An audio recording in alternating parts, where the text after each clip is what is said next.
All right. Greetings. Welcome back to Blackburn News, where everything is connected. How y'all doing? Welcome. Thanks for being here. It's the Monday,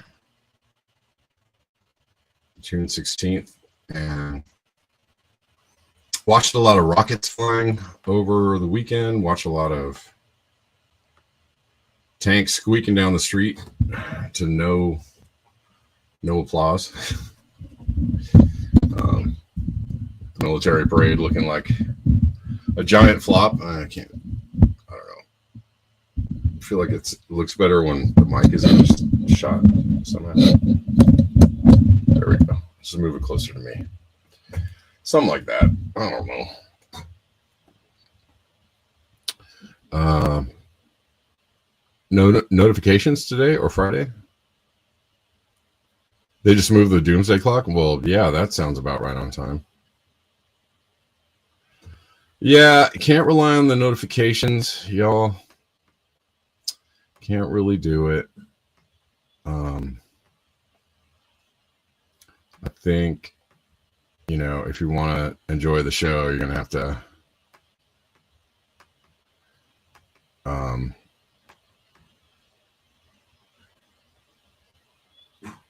just know when to be here, right?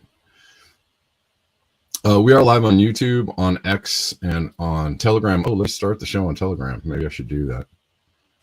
If you want to watch the show on Telegram, you can. As soon as I start the show, I didn't really... It was Father's Day yesterday, so I didn't really look at Telegram at all. So sorry for the people that are in Telegram. Apologies.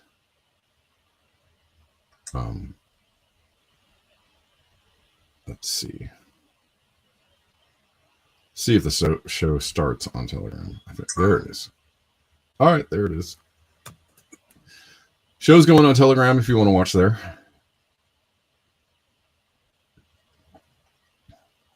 Malcolm says I rely on time notifications being within the episode before. Okay. Yeah. Well, we do what we can. Victory Jen over on X. Let's go see if anybody's watching on X. Hello, people of X. Some folks over there. Right on. Word and all that kind of good stuff. Word to your mother's uncle. What'd he say? Let's see. All right, let's get into it. There's plenty to talk about, and it's not really great news.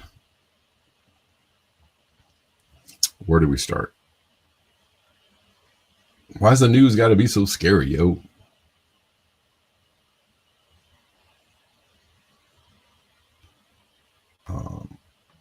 Where are we going to start? Apparently, Iran they have some weaponry that is too much for Israeli defenses to handle. Or Israeli or U.S. defenses to handle. They've apparently destroyed a couple of F-35s, which has never happened before. So history-making destruction going on.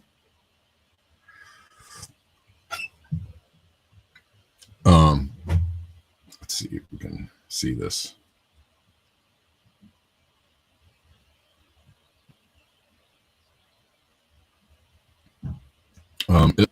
It has been shown that they've been using hypersonic missiles, hypersonic weaponry, which is from Russia, which is something that apparently we don't have. If I'm wrong on that, if anybody has information to counter that, let me know. But apparently this is a technological revolution or evolution that we don't have anything to counter with. So I don't know.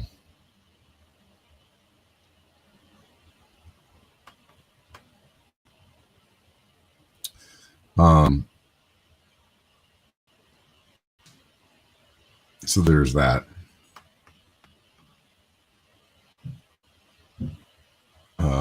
One second, guys.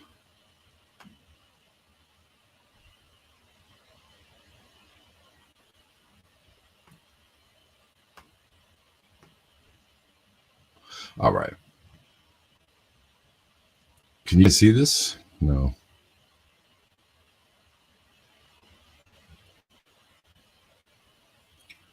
Iran destroys American F-35 aircraft for the first time in the history of aerial combat. Air defenses have been hit, destroyed, and shot down. 2 Israeli F-35 fighter jets. So that's something. Malcolm Young says, Malcolm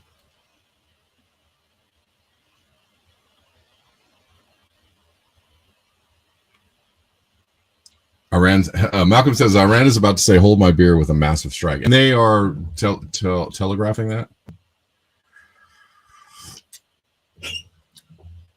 They're basically putting that out there. Hold on one second, I got something about that, but let's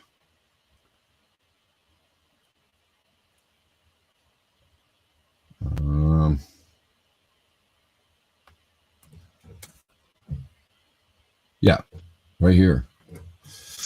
Iran giving days warning for civilians to evacuate legitimate military targets. I mean, in the meantime, like Israel is crying that, you know, Iran is hitting civilian targets. Israel, of all people, are complaining or saying that this is so very, very wrong.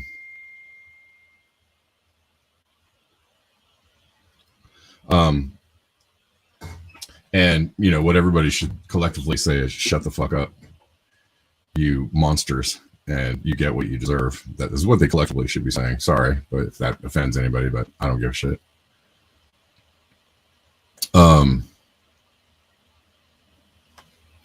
Yeah, they're crying that they're also actually doing the human shield thing where they're putting military headquarters, operations headquarters in the middle of civilian areas. So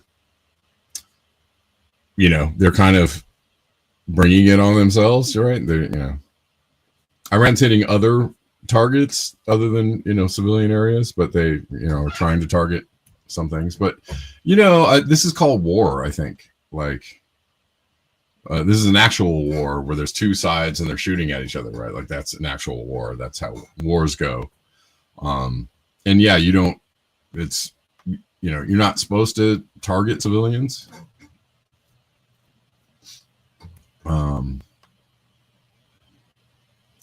But last I heard, in most wars, I mean, there are civilian casualties. I'm not saying that's a good thing. That sucks. That's why wars suck, because people die.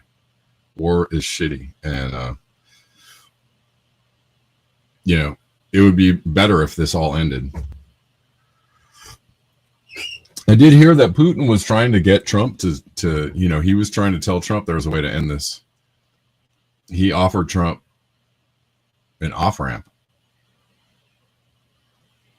of some type. Anyways, we'll look at this. Iran giving days warning for civilians to evacuate. So they're saying, hey, they're giving people warning. We're gonna be hitting you, so step out the way.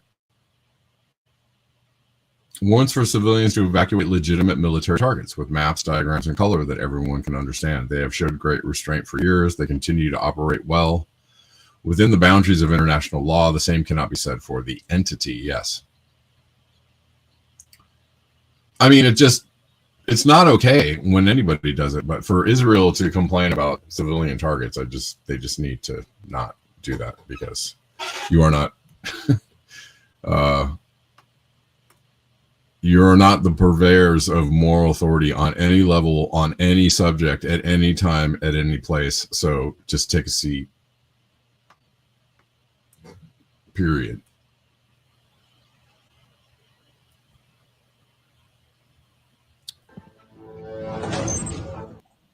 Don't think we need to hear the sound on this. So this is the video that they have put out.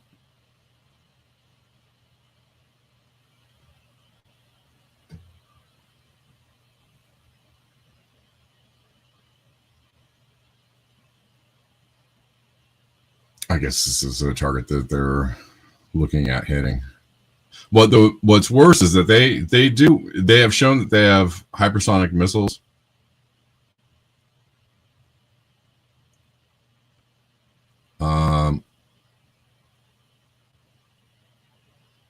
And they have advanced hardware, and they are basically saying we are going to hit you with something worse than we've been hitting you. What that means, I don't know. One can only guess what that means.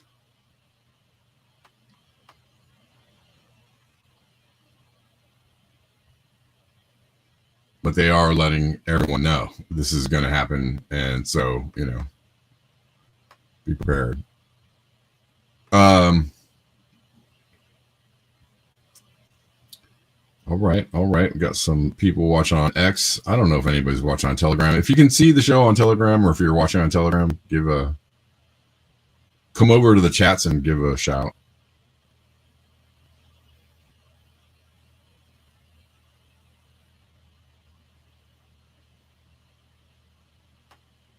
I think, the worry is that the big worry is that this is going to escalate, right? This is why this is no good. This whole situation is no good. And Israel, popped this off in order to try to draw the U.S. into conflict, in order to try to draw other nations into conflict, and people are worrying that's what's going to happen, that things are going to escalate. And it's going to get out of control.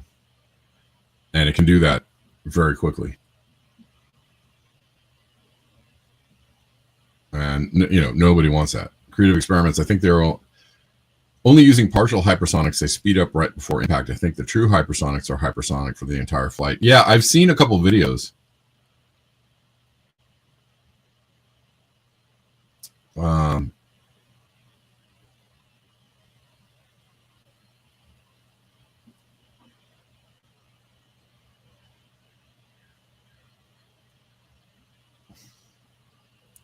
Seen a couple of videos of the missiles hitting, and they are freaking fast, and it is very, it seems very, if you were close to that, it would be very frightening.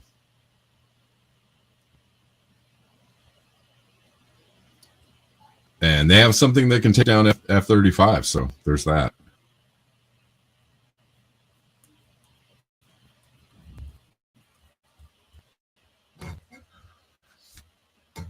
All right, let's look at the impending. People have been talking about a possible false flag. I don't know what this is. Hold on. And people have been hinting at a false flag, warning of a false flag, worried about a false flag that could, further draw everyone into this war. But today, people are shouting from the rooftops, "Hey, over here. Look over here. Hey, here's the false flag."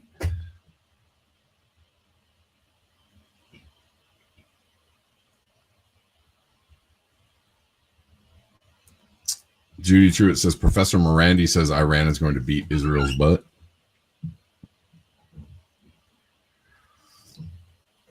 Well, in Israel, I think Israel even admitted that they were overmatched unless somebody jumps in.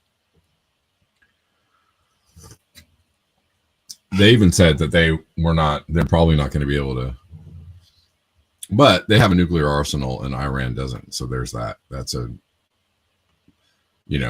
that is what people are very, very afraid of, is that it's going to escalate in a way that is just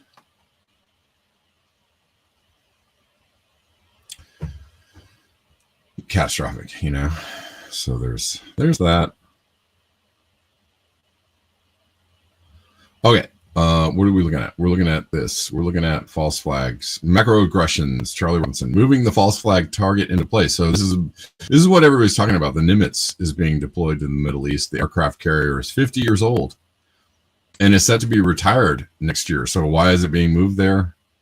A lot of people think it's the new USS Liberty.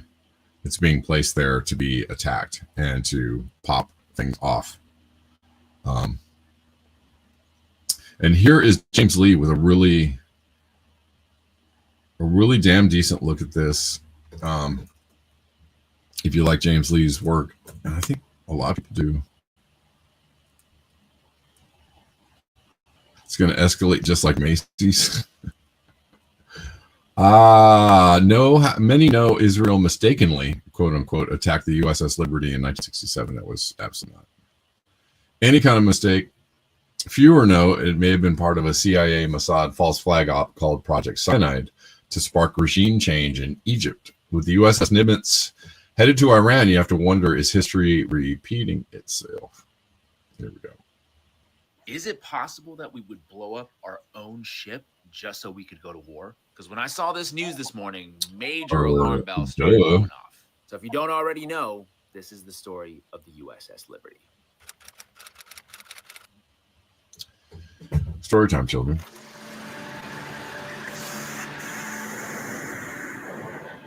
The Six-Day War of 1967 forever reshaped the Middle East, solidifying Israel's position as a dominant military power in the region.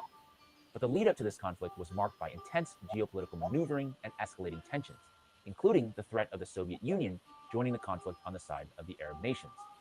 During this period, U.S. foreign policy was also shifting. President Kennedy had maintained a balanced approach in the Middle East, supporting Israel while trying to remain neutral. But after his assassination, President Lyndon Johnson took a much stronger stance in favor of Israel. In a now famous quote, Johnson told an Israeli diplomat, quote, "You have lost a very great friend, but you have found an even better one." And on the eve of the Six-Day War, the United States sent one of its most advanced Navy research vessels, the USS Liberty, commanded by Captain William McGonigal, to international waters off the coast of the Sinai Peninsula. Officially, its mission was intelligence gathering.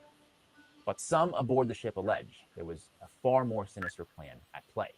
James, we were deliberately sent there. All the ships were going one way. We were the only ones going that way.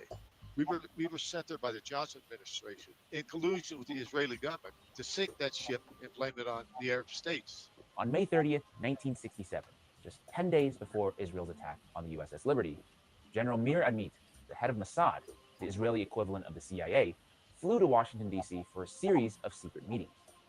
The first person he went to see was James Angleton, then the CIA's head of counterintelligence.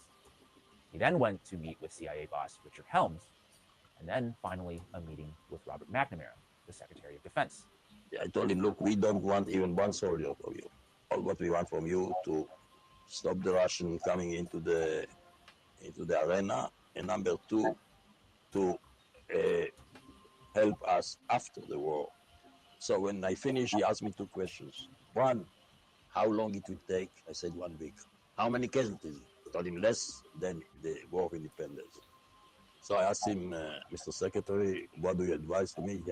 Can I go home now or stay here until things will clear up? He said, no, you go home, your place is there. I drew the conclusion that it was a green light. Amit also said that McNamara consulted President Johnson several times during their conversation, so there was no doubt he was fully informed. Fully informed of what? That is the critical question. Eshkol and LBJ and their cronies together had a tight-fisted group that said, let's get this going. This attack was probably planned a year in advance. Jim Ennis, an officer aboard the USS Liberty, later found evidence, meeting minutes dated from April 1967, from a secret group called the 303 Committee, that revealed the Liberty was part of a larger plan, codenamed Cyanide, devised by Israeli and American intelligence to invade Egypt and overthrow its government.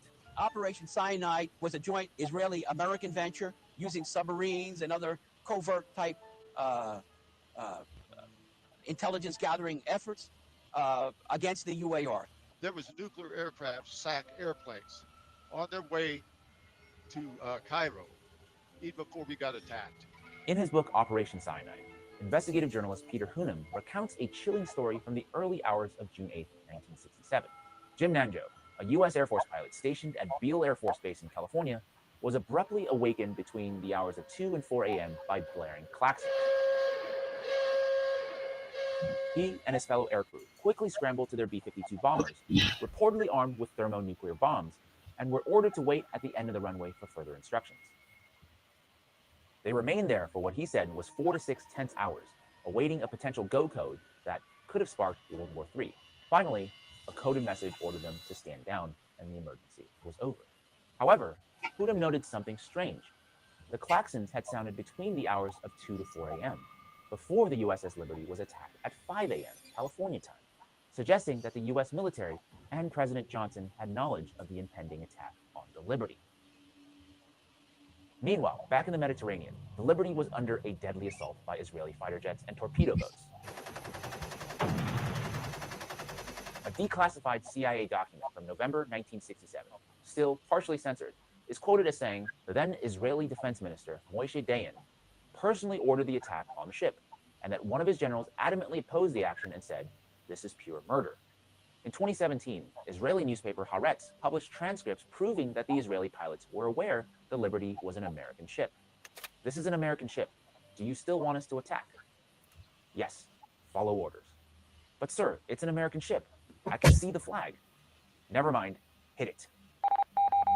While the ship was getting bombarded, the crew of the Liberty desperately tried to send distress signals for help. The Sixth Fleet, stationed nearby, received the calls and immediately scrambled rescue planes to aid the beleaguered ship. But inexplicably, no planes ever arrived. Captain Tully, a friend of mine, he became a good friend. He's passed on now. He said, we sent our aircraft off. They were called by Washington from McNamara. Even before they hit the horizon, they were called back. That quick. They sent another volley up after reconfigured, and then Johnson got on the phone. He says, "You better turn those GD planes around. I don't care if every sailor on that ship gets hurt or whatever, killed, but they left us out there to die." That's what our government wanted. That's what Israel wanted. But by the grace of God, the Liberty did not sink, and the crew, many badly injured, many dead, limped to the nearest U.S. port in Malta. It was a complete cover-up from day one. I mean, day one, it was covered up. And it's still covered up 57 years later. In the days after the attack, the surviving crew of the Liberty was greeted by Rear Admiral Isaac Kidd, who was in charge of the official investigation. Only except, according to Turney, there were certain facts the Admiral apparently didn't want to include. We were boarded by Captain Ward Boston and Admiral Isaac Kidd. The Admiral came in, threw the stars on the table, stainless steel table there. He says, "Talk to me just like I'm your dad." It was great because it was a great relief for me, I thought. And we all told him our story, and I told him exactly what I saw, what I thought. I told him about the torpedo boats getting shot up, napalm dropped on our ship and everything like that. I mean, he could see it, he knew it. And he looked at me and he says, "Listen," he put his stars back on. He says, "Listen, don't you ever breathe a word to anybody about that. Or many of the guys got fines, but he told me fines, imprisonment, or worse." Worse? Whoa! The only official investigation conducted by the U.S. Navy Court of Inquiry, released less than 2 weeks after the initial attack, ignored much of the testimonies given by the Liberty crew and concluded that, quote, available evidence combines to indicate that the attack on the Liberty on the 8th of June was in fact a case of mistaken identity. The New York Times ran a report about the attack on June 9th, but much of that article was buried on page 19. After the Liberty returned to the U.S., it was quietly decommissioned and sold for scrap. The crew members who continued their naval service were reassigned, but never together. Captain McGonigal was awarded the Congressional Medal of Honor, but in secret at the Washington Navy Yard by the Secretary of the Navy, rather than at the White House by the President. This represents the only time a Medal of Honor recipient was awarded in such a manner. Those who left the military were threatened and coerced into silence for decades. I'm in San Diego. My wife and I are at the bar getting a drink, waiting for a table. This guy comes up next to me. He says, "Oh, you run the USS Liberty." I says, "Yeah, how'd you know that?" He says, "I know." And he had a watch, big, like a camera watch. He had it right in my face. I said, "Hey, get that thing out of my face, And he just told me the best thing to do about the Liberties, just leave it alone. Just leave it alone. I said, "Who are you, Mossad?" He says, "Yeah." So yeah, that's intimidation as far as I see it. Was he really Mossad, or was he really wasn't? It didn't matter to me. I got the message. But after many years, the captain of the Liberty, William McGonigal, shortly prior to his death, in a speech at Arlington National Cemetery, finally broke his silence about the liberty. For many years, I had wanted to believe that the attack on the liberty was pure error. It appears to me that it was not a pure case of mistaken identity.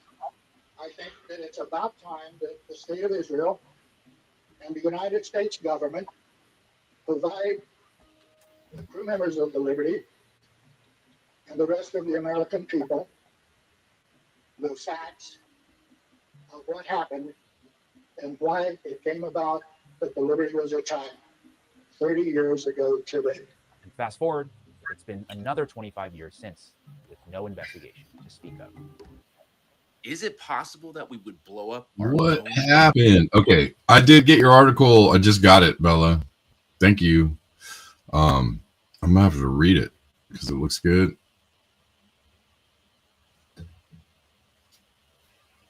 I have to read through it. Maybe I'll read some of it tomorrow.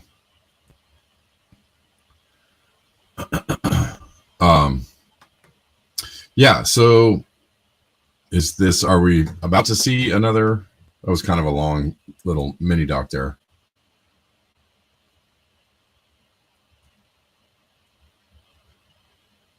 Are we about to see a replay of the USS Liberty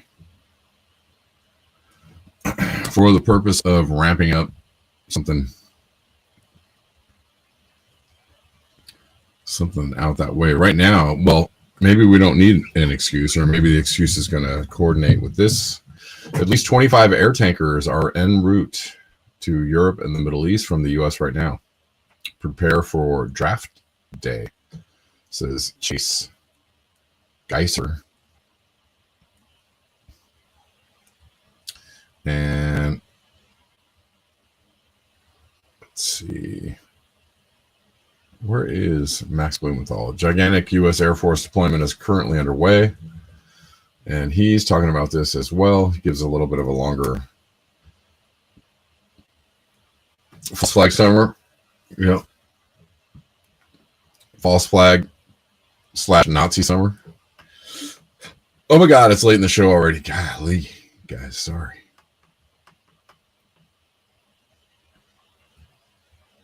All right. Let's look at this. A gigantic U.S. Air Force deployment is currently underway with over 20 aerial refueling tankers moving across the ocean, along with many more military assets, as Netanyahu pushes Trump to join Israel's war on Iran. I'm certain that Trump does not want the U.S. directly engaged in the war, though he fantasizes about winning a Nobel Peace Prize by ending it. And that, in any case, he is too mentally lazy to manage such a conflict. It is also clear that his base has no desire to fight any neocon war of choice for Israel. That's absolutely true. America First influencers like Tucker Carlson and MTG are now escalating their opposition because they know that it will sabotage what's left of Trump's domestic agenda. But there may be little they can do. The fact is that Trump is bought and bossed by the Zionist billionaire class, and after 2 assassination attempts, he is reluctant to defy a mob boss like Miriam Adelson for the malevolent forces she represents. Indeed, Trump trembles before the Israeli assets in his camp. He's like a deer in the headlights of a Merkava tank. He is not only weak, but delusional enough to believe he can change the subject to immigration or some other culture war fixation after acceding to Netanyahu's maniacal demands, which means that in the next 48 hours, Trump could greenlight a psychotic regime change war that no country in the world other than Israel wants, which will multiply the human misery of the region 100-fold, tank the global economy, place a target on American backs, and ensure him a place among history's greatest losers.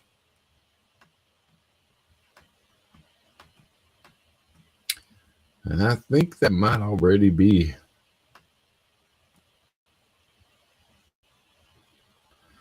a done deal.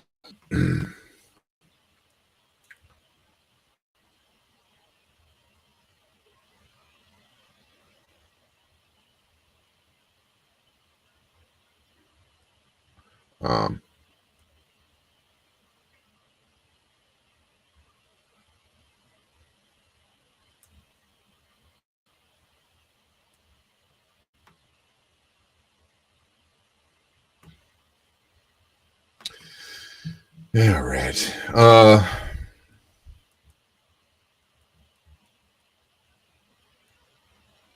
We're going to take a quick detour to climate change real quick. As I say quick, too many times. James Hansen saying that we're going to pass 2C. I mean, we've been, this is not. We keep saying this. This is being said over and over again. We'll pass 2C within 10 years. 2C will likely fast track us to 4C in decades. 4C means death for most of 8 billion people who live on the planet. We're being led by warmongers and fossil fuel shills at the worst possible time, but then that's very much part of the plan. I don't know if it's a plan. I don't know if it's a plan. I think what it is trying to manage control over the way forward. And that had in the past been managed through might, technological might, resource might, military might, and they're still on that track. That's still, I mean, as far as that plan goes, yeah, that's the plan, is try to control it through military might and resource might.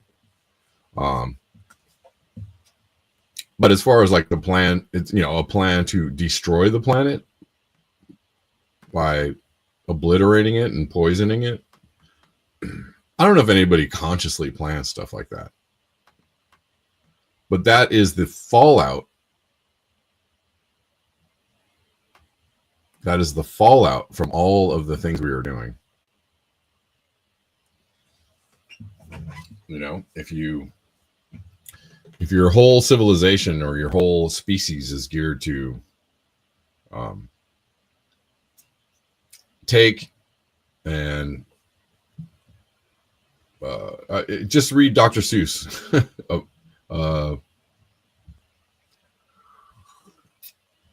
Read the Lorax. It's basically how humans operate, right? Which is chop down all the trees, dig up all the stuff, steal all the resources, pump all the oil, burn all the oil in order to sell things to other people in order to be fabulously wealthy. That is a very short-term plan for gain. But the long-term effects of that is that we poison everything in our path. And we poison the thing that sustains us, which is the environment, the planet, the water, the animals, the food, the ability to farm food. We destroy that. We destroy that. We destroy that. We destroy that. I don't know how, it's fairly simple. It's a fairly simple idea. And then there are people that are willing to make money on the idea that maybe we can fix that. Maybe we can turn it around. Maybe we can do things differently. Maybe we could have a green economy. They are exploiting the idea that we can turn that around without turning it around, right? Like putting lipstick on a pig. The pig is consumption. The pig is, unadulterated growth of humans and human consumption. And you can never say stop. You can never say, hey, hold on, maybe we should do this a little bit less. Maybe we should restrain ourselves or rein it in or take it easy, slow down. Anybody who says stuff like that is called a maniac or a Malthusian or et cetera, et cetera. No, I call that logic. I call it logic. I call it, very simple intelligence. Because any fool could see what we're doing to the planet. Any 5-year-old could see what we're doing to the planet. Don't get it twisted. Don't get it confused with the people that are trying to make a buck out of monetizing the idea that we're going to turn that around by not really turning it around. If anybody's telling you that they're going to sell you something green or sell you a product that's green or turn your truck into green or turn your car into green or turn all your lights and your electricity use into green or your AC into green, anybody who's trying to sell you that idea is full of shit.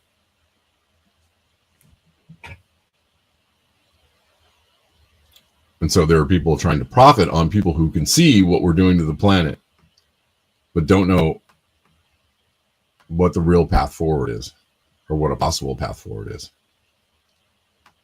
I've said this many times, and so many other people have said the very same thing over and over and over and over and over and over and over. Other civilizations have collapsed due to climate change, due to over using their resources, due to over farming their land, due to over extending themselves militarily. It's happened before in history. It is not, beyond this, So I don't know. So many ways to look at it, then, right? But there's a lot of people that are of the mind that, like, well, if only the elites would stop doing elite things, then we would stop destroying the planet. Well, yeah, but you use all the things that the elites give you. The elites are elites because they sell you all the things that you love. So you kind of have to take yourself off the teat of all the things that you love in order to stick it to the elites. Anybody understand that one? And it's hard. It's hard because you're programmed from birth to think that this is the way things work. They don't work any other way. And if you're not someone who is a really deep thinker, or who is able to really scope out what's, how things are going, or maybe you just don't want to look at it. Maybe you just don't want to see it. Maybe you just want to live in a bubble and you're comfortable, or you want to be more comfortable, or you want to have some more money and just ride it out and just be, have a little bit of something. Well, then maybe you don't want to believe that all this is happening. Maybe it's easier to believe that, oh, they're just making this up. This climate change thing is just a hoax. It's a hoax. Okie dokie. Let me know how that goes when the shelves are empty at the store and the oceans are empty of fish.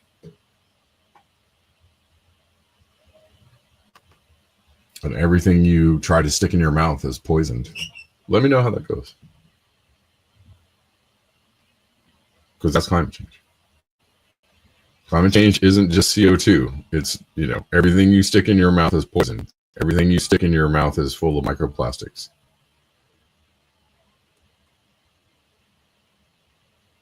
All the water you try to drink is tainted. Or maybe there's no more water. Or maybe there's a lot less water. Maybe everything is super expensive because it's harder to get because there's 8 billion people and there's dwindling resources.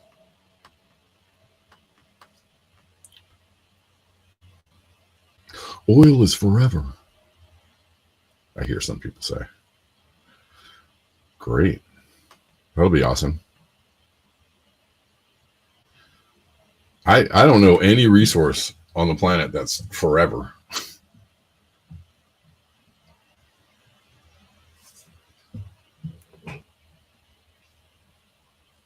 If you keep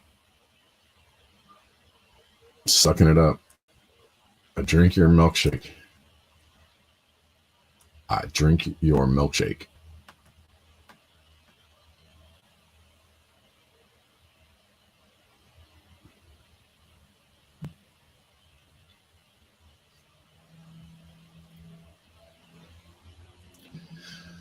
Shooby-doo. Yeah.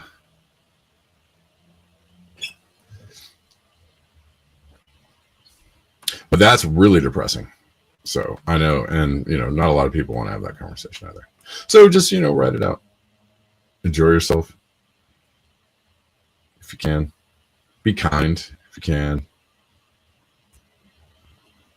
Chill out if you can. Try to not be a greedy bugger if you can. Try to help people understand the situation if you can. Try to help people through the situation if you can. Try to take a little less if you can.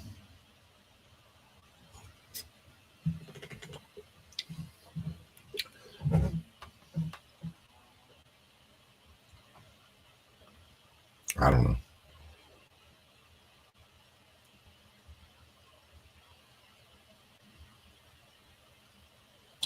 All civilizations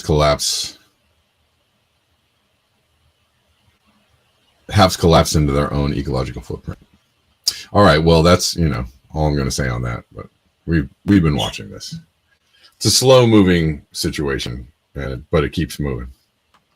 Keeps moving in one direction, and you know what that direction is. All right. If you like the show, if you want to support the show, if you want to see the show continue to come to you for free 99,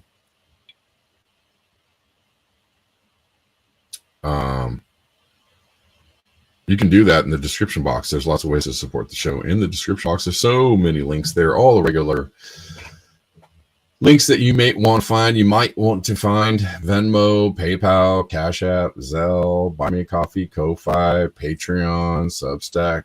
Lots of options. Lots and lots. Oh, Poppy, thanks Poppy Davis, who re-upped her Bear Cub membership on the Buy Me a Coffee. I appreciate you.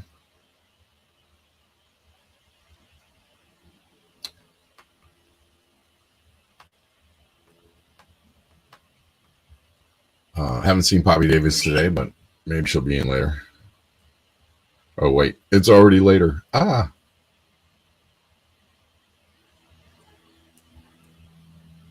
The Trump military parade was pretty much a flop. I don't know if y'all have seen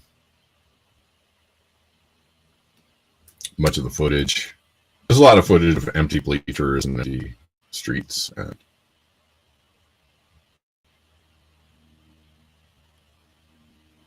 I'm falling asleep. Some are talking about how the Trump military parade was a flop. Others are talking about how it was a great success. I don't know. I don't know who. Only the delusional are saying it was a great. Is that what's happening? I don't know.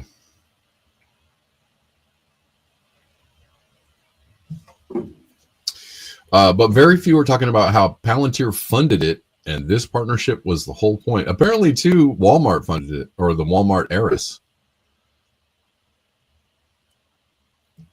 The Walmart heiress who supposedly was funding No Kings.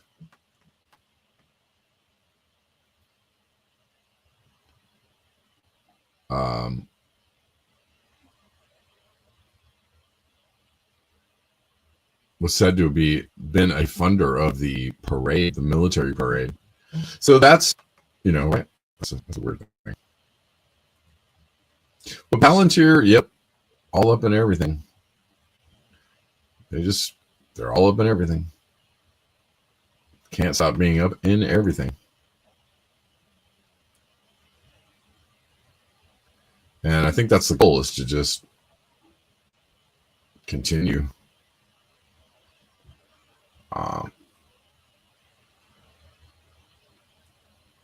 to inject their AI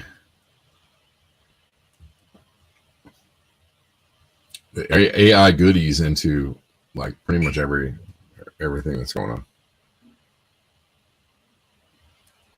And those are, most like those are the people running the show, or the people that are really doing the bidding of the people running the show. And all of your Israeli-owned politicians are just there to make sure, grease the wheels and make sure it all goes in the right direction.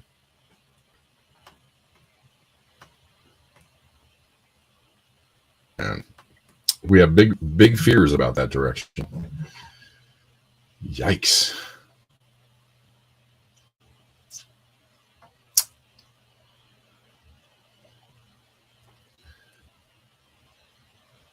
As you should.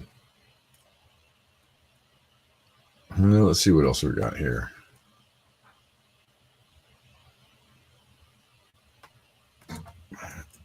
What happened to the talk about the big beautiful bill?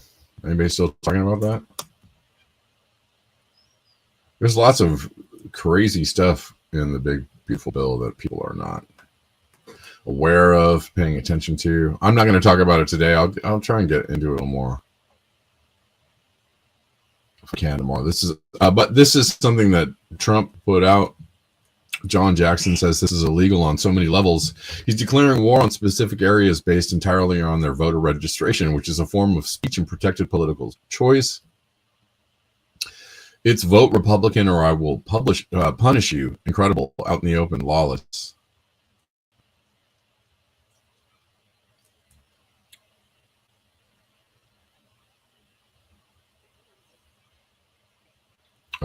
Let's read this. Our nation's ICE officers have shown incredible strength, determination, and courage as they facilitate a very important mission, the largest mass deportation operation, which he kind of reversed for a lot of workers. So people are questioning his commitment to even that.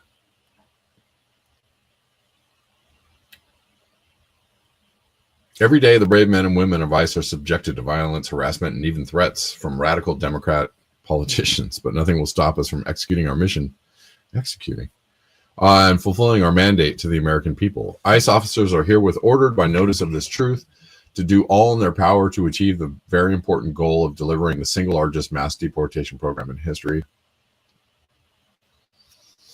In order to achieve this, we must expand efforts to detain and deport illegal aliens in America's largest cities, such as Los Angeles, Chicago, and New York, where millions upon millions of illegal aliens reside.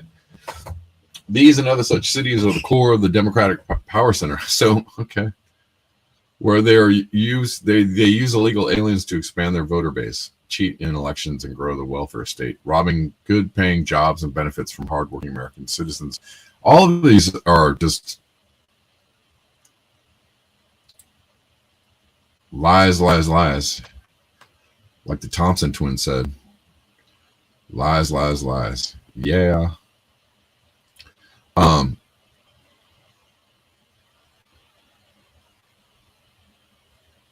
That is why they believe in open borders, transgender for everybody, men playing in women's sports, and that is why I want ICE, Border Patrol, and our great patriotic law enforcement officers to focus on our crime-ridden and deadly inner cities in those places where sanctuary cities play such a big role. You won't hear about sanctuary cities in our heartland. I don't know about that, bro. I want our brave, you understand that the demographics are pretty much the same everywhere. The more rural, the more red. The more urban, the more blue. It kind of just works that way everywhere. So in the middle of a red state, every city is blue. In the middle of a blue state, all the rural areas are red. It just doesn't change.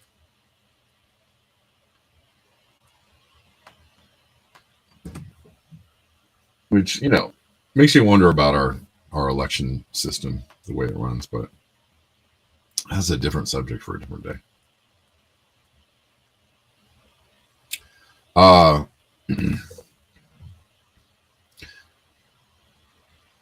And last I checked, I think Chicago was in the heartland, so I don't know what you're talking about there, bro. I want our brave ICE officers to know that real Americans are cheering you on every day. The American people want our cities, schools, and communities to be safe free from illegal alien crime, conflict, and chaos. That's why I've directed my entire administration to put every resource possible behind this effort. I think most of the crime and conflict and chaos comes from the people in charge. I can't even read the rest of this. Last sentences to ICE, FBI, DEA, ATF, the Patriots, the Pentagon, the State Department. You have my unwavering support now. Go get the job done. You bootlicking suckers.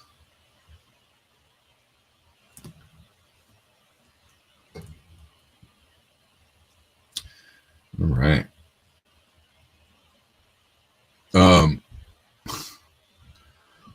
I mean, there's all kinds of shenanigans going on with that. There's people, dressing up, plainclothes people dressing up as ICE officers and robbing people and tying people up. A lot of women being terrorized by these fools. Not cool. Not cool. Yeah.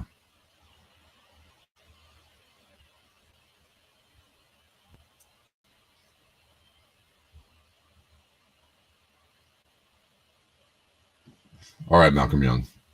Have a good one.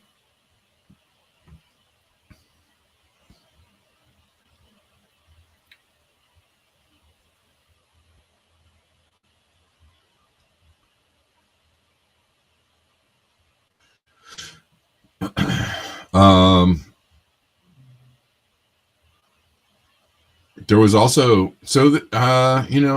people are talking about this whole political assassination possibly being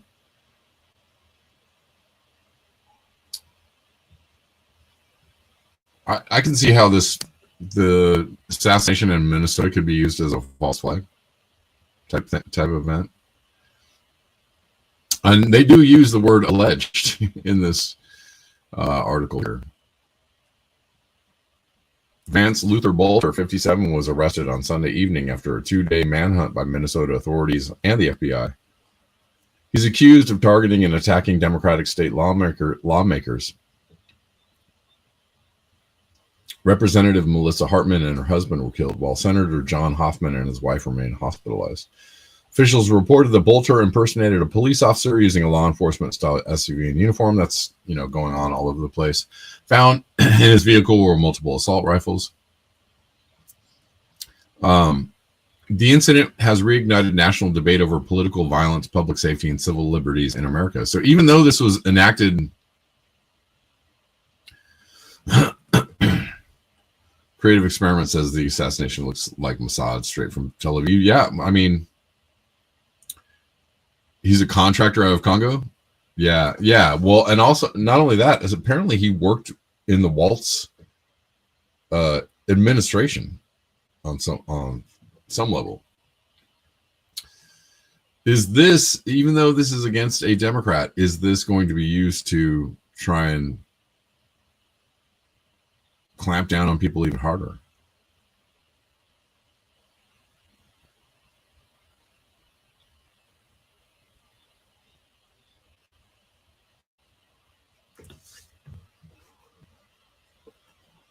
I wouldn't doubt it. 57-year-old former evangelical minister and self-styled security expert had a noteworthy political connection. He was appointed in 2019 by Governor Tim Walz to the Minnesota Workforce Development Board. He was never a formal member of the governor's inner circle, while the appointment signaled a degree of public trust. Well, this is the thing that's shady, is he claimed to have experience in international conflict and security. However, prosecutors found no military or law enforcement record supporting these assertions. So definitely intelligence linked.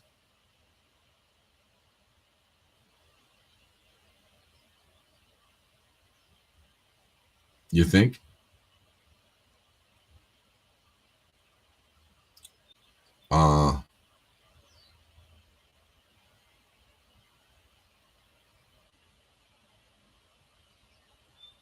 Court filings revealed he wore a police uniform, carried firearms, and maintained a list of 70 political targets, including Governor Walz and other elected officials.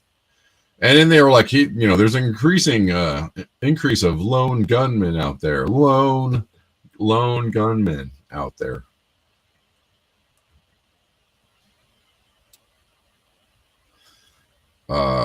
Government data shows that, here's the key word, domestic terrorism incidents have risen dramatically, with a 357% increase between 2010 and 2021.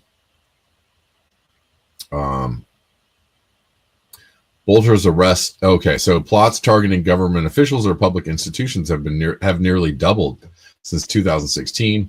Analysts at institutions like the Center for Strategic and International Studies found that politically motivated attacks have tripled over the past 2 decades, with the majority coming from individuals or loosely affiliated groups rather than established organizations.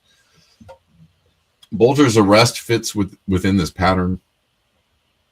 His targeting of multiple elected officials based on political and ideological motivations raised concerns about the safety of public servants at all levels. These acts of violence are no longer confined to federal figures in Washington.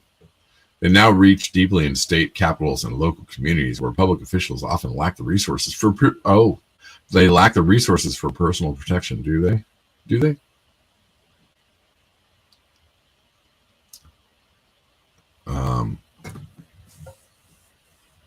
Minnesota law enforcement and federal agents coordinated an extensive operation to capture Bolter, et cetera, et cetera, et cetera.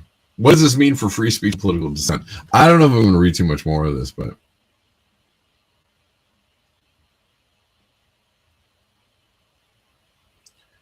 it's interesting the questions that they're asking. And he has 3 names: Vance, Luther, Bolter. Vance Luther Bolter.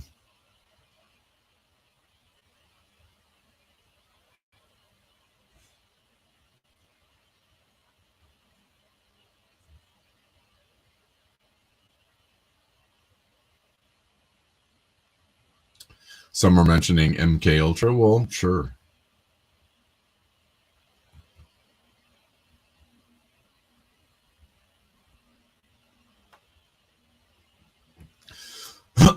Sorry.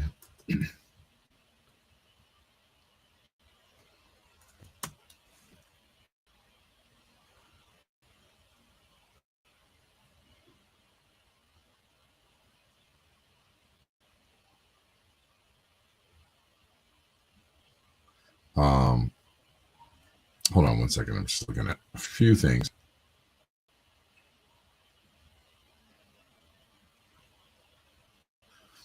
Apparently, officers arrived at the scene before Bolter even entered the home, got into a shootout, let him go into the home and take the lives of Melissa Hortman and her husband and then leave. Is this adding up to anyone else?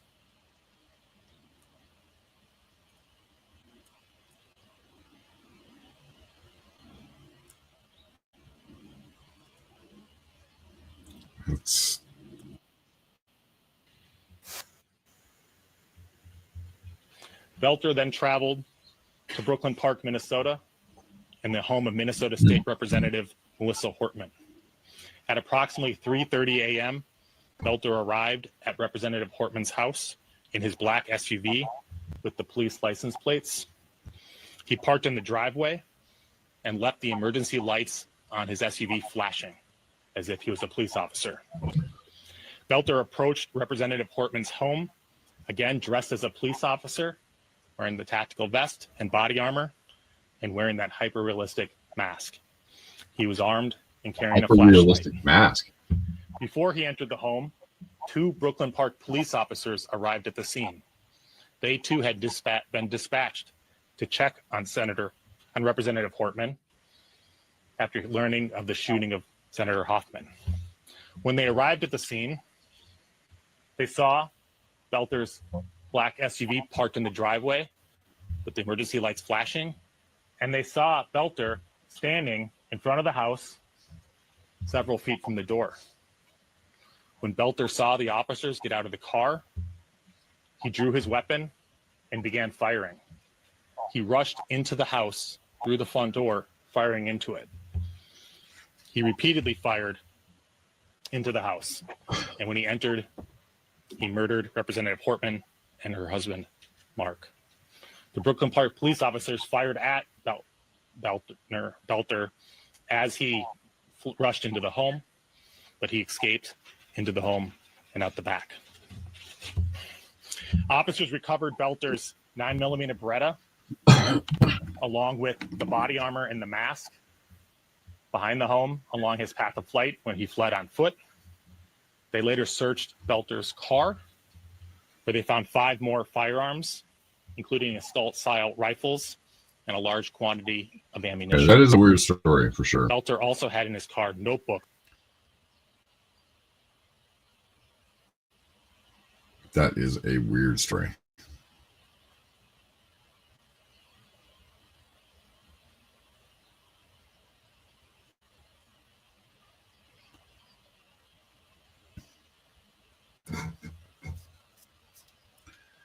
Yeah, Denver. Yep. I mean, everything about this looks really strange. Apparently, he's married with a family and owns a home on a sprawling property, a very large home. Okay.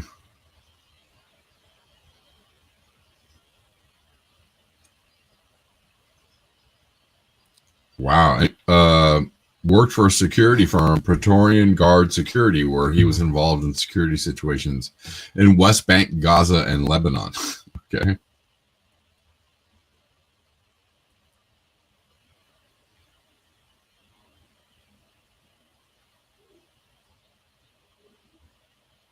And I'm just as excited about Jesus. Et je This is suis him. juste excité Right de here, Jésus. right now. Jusqu'à présent, même maintenant. And when I get excited, Et quand je suis excité, I want to dance. je veux danser. And what Jesus did for me. Ce que Jésus a fait pour moi. Jesus is God. Jésus est Almighty Dieu. God. C'est le Dieu puissant. Okay. Okay.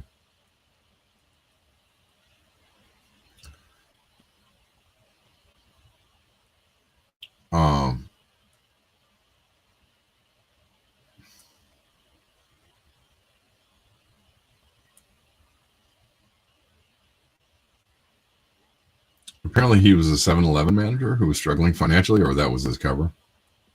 Okay. Okay.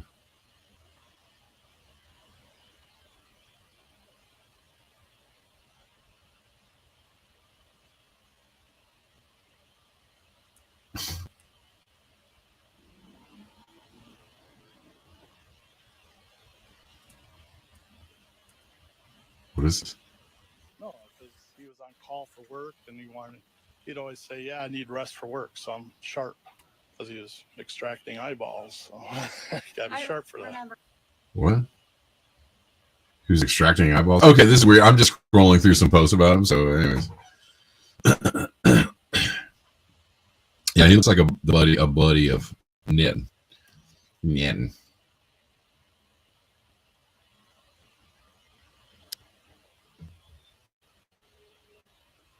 Okay, y'all. Okay, y'all. Okay. Okay.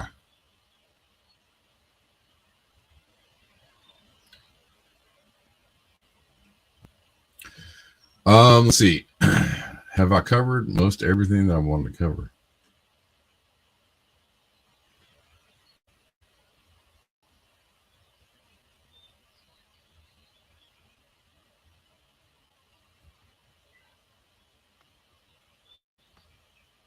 An ICE agent was fled from angry residents in New York, and he crashed his car.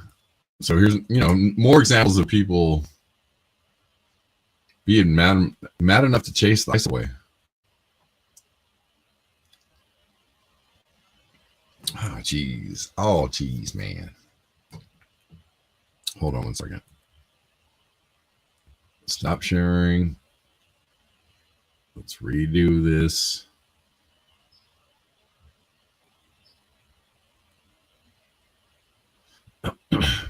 ICE agent fled from angry residents outside New York school and got in a car crash. Masked and unidentified ICE agents lurking near schools and homeless shelters sparked fear and confusion in majority Latino enclaves outside New York.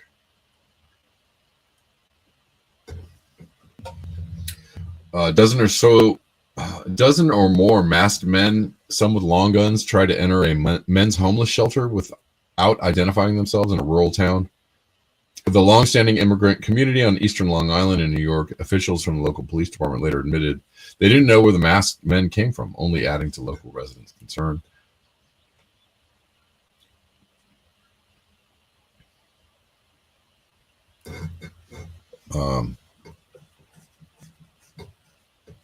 At the same time, 50 miles to the west, 6 unmarked cars with masked agents from U.S. Immigration and Customs Enforcement parked within hundreds of feet of an elementary school in a working-class town.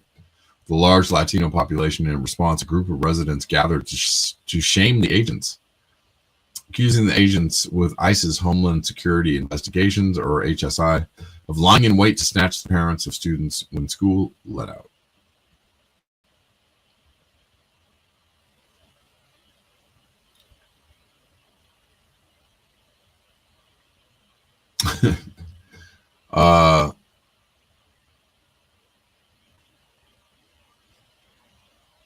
Long Island communities in New York City suburbs are the latest to be racked by chaos as the Trump administration ramps up large-scale deportation operations. ICE raids using a hodgepodge of masked federal agents and varying degrees of assistance from local law enforcement agencies are escalating as part of the raids, leaving local immigrants in fear and other residents enraged.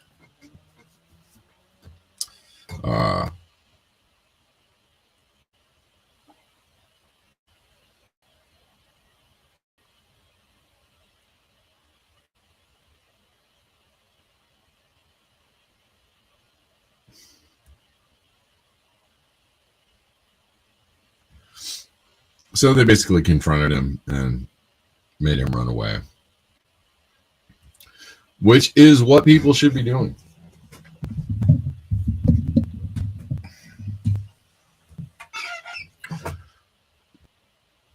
You know, let these people know they're going to face resistance.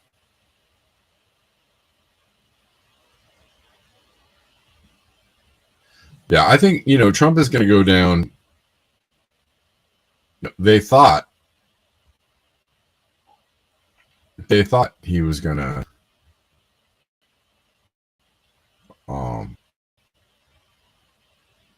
know, come back and reclaim his part in history.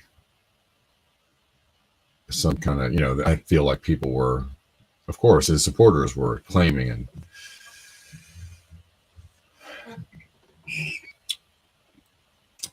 holding him up as, you know, he's going to be the great savior of the country, and nothing of the sort is going to be happening. No. I mean, I think some people were just hoping he might actually like keep some of the promises he made. You know, a few. That maybe a few of the promises that he pushed out there might actually help people. And pretty much nothing he's doing is, everything he's doing is bad news, absolutely bad news, absolutely horrific, absolutely hurting people, absolutely illegal, absolutely against the Constitution, all of these things. So he's going in the opposite direction of greatness, if you're wondering.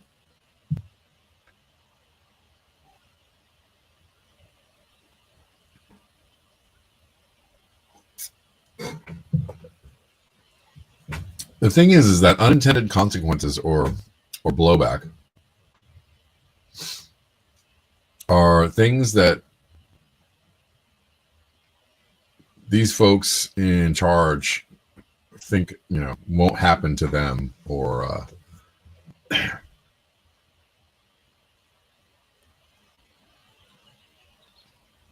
it's the unintended consequences. They're not really sure when they try to make moves like this. You're not really sure which way things are going to swing. And when they come swinging against you, well, you can't really plan for all the contingencies, can you?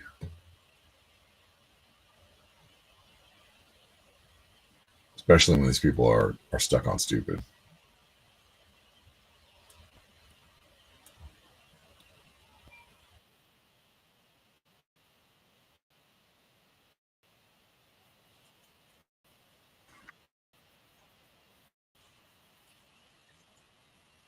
Is this the guy?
Oh, this is long.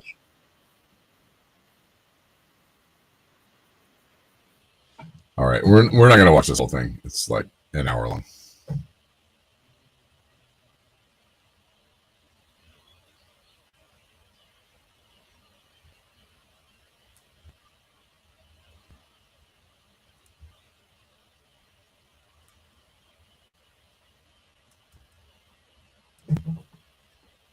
It's wild though. No video or I'm sorry, or audio. Okay, I'm sorry about that.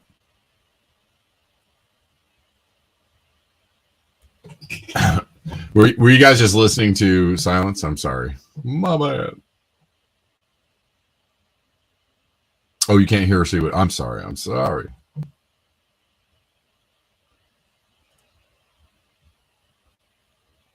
My apologies.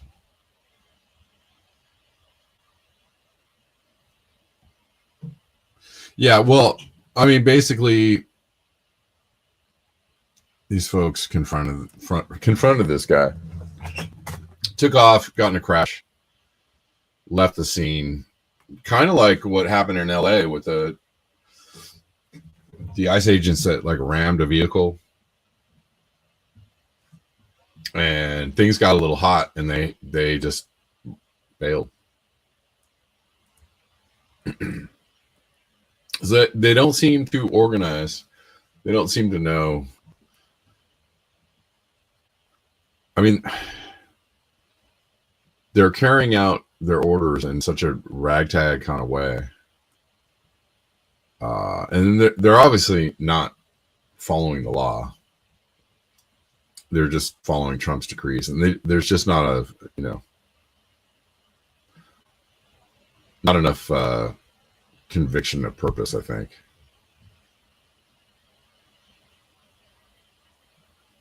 My bad on the video, guys, but it's late. I've gone way too long, so I'm gonna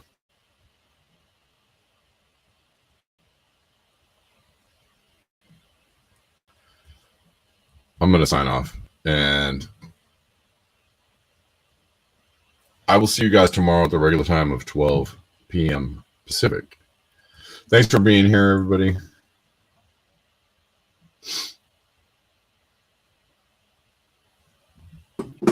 I appreciate you. And I will see you all tomorrow. Enjoy the rest of your day. And until next time, peace.